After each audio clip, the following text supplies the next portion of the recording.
Welcome back to Just the Facts, the weekly vidcast from FactCheck.org, where we try to satisfy your counter-spin craving. I'm Emmy Kalawale. We thought it'd be fun to take a break from the candidates this week, dig into the FactCheck Mailbag, and see what you wanted to know before we head into March 4th. Here's a reader who asks, who are the superdelegates? And can they change their votes once they are committed? Actually, they're not even officially called superdelegates. That's the name the media gave the estimated 796 elected officials and party leaders who are unpledged. In plain English, that means they're free to vote for the candidate they want at the Democratic Convention and free to change their minds as often as they like before they vote in August.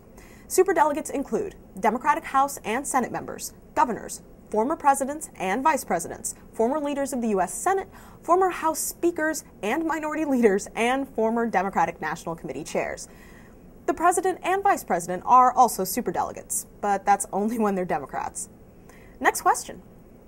Does the person with the most money always win the presidential election? Quick answer? No. Just ask Howard Dean or Mitt Romney.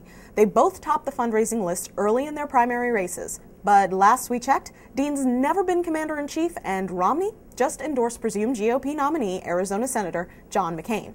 Next question. Who is the last sitting congressman or senator to be elected president? With all of the senators running for office, you might not think the record extends back to John F. Kennedy in 1960, but it does. Kennedy resigned his Massachusetts Senate seat on December 22, 1960 to serve as the 35th President of the United States. That nearly half-century dry spell almost certainly will end in 2009, since only serving senators are currently given much of a chance of winning their party's nominations.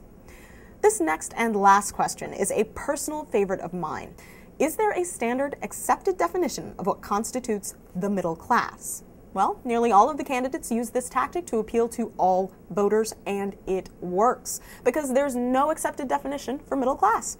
According to a 2007 CBS News poll of 994 adults, 2% said they were upper class, and 7% said they were lower class. The rest considered themselves to be, you guessed it, middle class, or, pretty much the same thing, working class. So when politicians start talking like this, the struggling middle class, and put a middle class tax cut for middle class Americans and rebuild our great middle class. A majority of voters think the candidates talking about them, even if they're not. For example, John Edwards' proposal for the middle class stopped at those who made $75,000 a year, and Mitt Romney's definition stopped at $200,000 a year. That's a big difference.